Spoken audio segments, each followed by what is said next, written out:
Reading by Gregg Margarite. Deathworld by Harry Harrison. Chapter 23. Tree branches had broken the lifeboat's fall, the bow rockets had burned out in emergency blast, and the swamp had cushioned the landing a bit. It was still a crash. The battered cylinders sank slowly into the stagnant water and thin mud of the swamp. The bow was well under before Jason managed to kick open the emergency hatch in the waist. There was no way of knowing how long it would take for the boat to go under, and Jason was in no condition to ponder the situation. Concussed and bloody, he had just enough drive left to get himself out. Wading and falling, he made his way to firmer land, sitting down heavily as soon as he found something that would support him. Behind him the lifeboat burbled and sank under the water. Bubbles of trapped air kept rising for a while, then stopped. The water stilled, and except for the broken branches and trees, there was no sign that a ship had ever come this way. Insects whined across the swamp, and the only sound that broke the quiet of the woods beyond was the cruel scream of an animal pulling down its dinner. When that had echoed away in tiny waves of sound, everything was silent. Jason pulled himself out of the half-trance with an effort. His body felt like it had been through a meat grinder, and it was almost impossible to think with the fog in his head. After minutes of deliberation, he figured out that the med kit was what he needed. The easy-off snap was very difficult, and the button release didn't work. He finally twisted his arm around until it was under the orifice and pressed the entire unit down. It buzzed industriously, though he couldn't feel the needles. He guessed it had worked. His sight spun dizzily for a while, then cleared. Painkillers went to work, and he slowly came out of the dark cloud that had enveloped his brain since the crash. Reason returned, and loneliness rode with it. He was without food, friendless, surrounded by the hostile forces of an alien planet. There was a rising panic that started deep inside him that took concentrated effort to hold down. "Think, Jason. Don't emote." He said it aloud to reassure himself, but was instantly sorry because his voice sounded weak in the emptiness, with the ragged edge of hysteria to it. Something caught in his throat and he coughed to clear it, spitting out blood. Looking at the red stain, he was suddenly angry, hating this deadly planet and the incredible stupidity of the people who lived on it. Cursing out loud was better, and his voice didn't sound as weak now. He ended up shouting and shaking his fist at nothing in particular, but it helped. The anger washed away the fear and brought him back to reality. Sitting on the ground felt good now. The sun was warm, and when he leaned back he could almost forget the unending burden of doubled gravity. Anger had carried away fear. Rest eased fatigue. From somewhere in the back of his mind there popped up the old platitude: where there's life, there's hope. He grimaced at the triteness of the words, at the same time realizing that a basic truth lurked there. Count his assets. Well battered, but still alive. None of the bruises seemed very important, and no bones were broken. His gun was still working. It dipped in and out of the power holster as he thought about it. Pyrrans made rugged equipment. The medkit was operating as well. If he kept his senses, managed to walk in a fairly straight line, and could live off the land, there was a fair chance he might make it back to the city. What kind of a reception would be waiting for him there was a different matter altogether. He would find that out after he arrived. Getting there had first priority. On the debit side there stood the planet Pyrrus. Strength-sapping gravity, murderous weather, and violent animals. Could he survive? As if to add emphasis to his thoughts, the sky darkened over and rain hissed into the forest, marching towards him. Jason scrambled to his feet and took a bearing before the rain closed down visibility. A jagged chain of mountains stood dimly on the horizon. He remembered crossing them on the flight out. They would do as a first goal. After he had reached them, he would worry about the next leg of the journey. Leaves and dirt flew before the wind in quick gusts. Then the rain washed over him. Soaked, chilled, already bone-tired, he pitted the tottering strength of his legs against the planet of death. When nightfall came, it was still raining. There was no way of being sure of the direction, and no point in going on.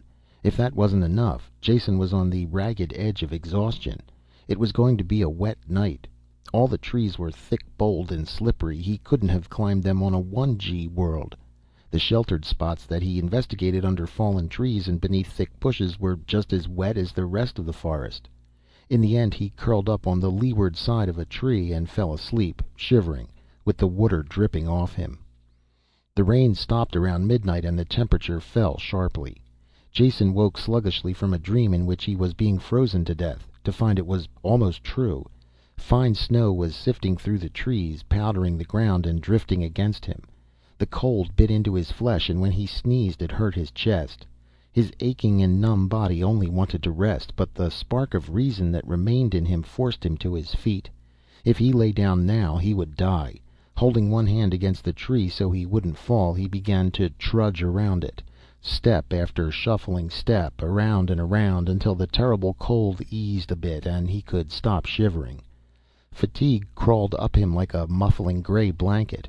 He kept on walking, half the time with his eyes closed, opening them only when he fell and had to climb painfully to his feet again. The sun burned away the snow clouds at dawn. Jason leaned against his tree and blinked up at the sky with sore eyes. The ground was white in all directions except around the tree where his stumbling feet had churned a circle of black mud. His back against the smooth trunk, Jason sank slowly down to the ground, letting the sun soak into him. Exhaustion had him lightheaded, and his lips were cracked from thirst. Almost continuous coughing tore at his chest with fingers of fire. Though the sun was still low, it was hot already, burning his skin dry and hot. It wasn't right. This thought kept nagging at his brain until he admitted it, turned it over and over, and looked at it from all sides. What wasn't right? The way he felt. Pneumonia. He had all the symptoms. His dry lips cracked and blood moistened them when he smiled. He had avoided all the animal perils of Pyrrus, all the big carnivores and poisonous reptiles, only to be laid low by the smallest beast of them all. Well, he had the remedy for this one too. Rolling up his sleeve, with shaking fingers he pressed the mouth of the medkit to his bare arm. It clicked and began to drone an angry whine. That meant something, he knew, but he just couldn't remember what. Holding it up, he saw that one of the hypodermics was projecting halfway from its socket. Of course, it was empty of whatever antibiotic the analyzer had called for. It needed refilling. Jason hurled the thing away with a curse, and it splashed into a pool and was gone.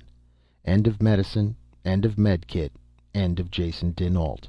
Single-handed battler against the perils of Deathworld. Strong-hearted stranger who could do as well as the natives. It had taken him all of one day to get his own death warrant signed.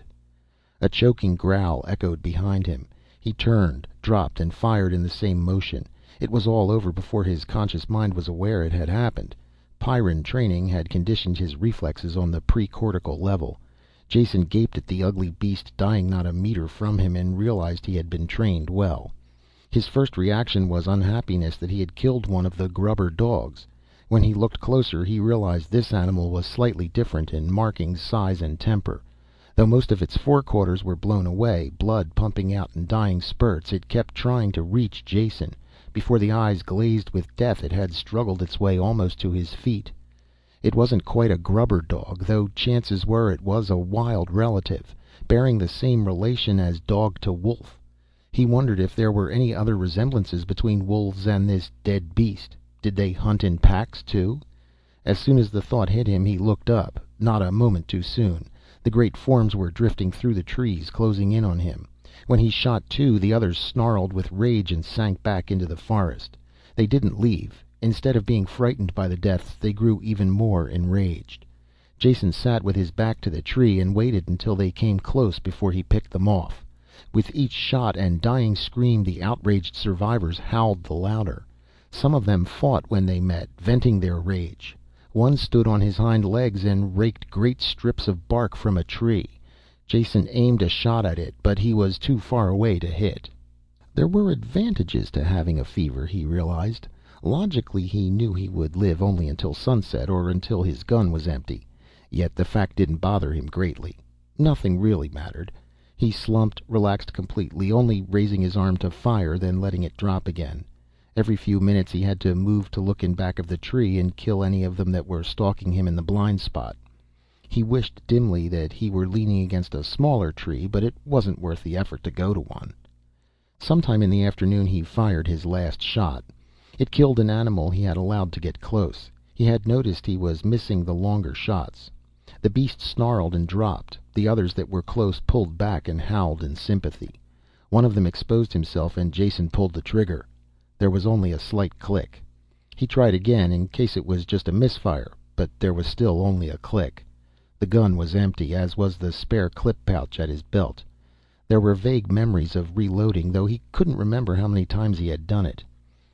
This, then, was the end. They had all been right. Pyrrus was a match for him. Though they shouldn't talk, it would kill them all in the end, too. Pyrrans never died in bed. Old Pyrrans never died. They just got ate. Now that he didn't have to force himself to stay alert and hold the gun, the fever took hold. He wanted to sleep, and he knew it would be a long sleep. His eyes were almost closed as he watched the wary carnivores slip closer to him. The first one crept close enough to spring. He could see the muscles tensing in the leg. It leaped, whirling in midair and falling before it reached him. Blood ran from its gaping mouth, and a short shaft of metal projected from the side of his head. The two men walked out of the brush and looked down at him. Their mere presence seemed to have been enough for the carnivores, because they all vanished. Grubbers. He had been in such a hurry to reach the city that he had forgotten about the grubbers. It was good that they were here, and Jason was very glad they had come. He couldn't talk very well, so he smiled to thank them, but this hurt his lips too much, so he went to sleep. End of Chapter 23 of Deathworld by Harry Harrison.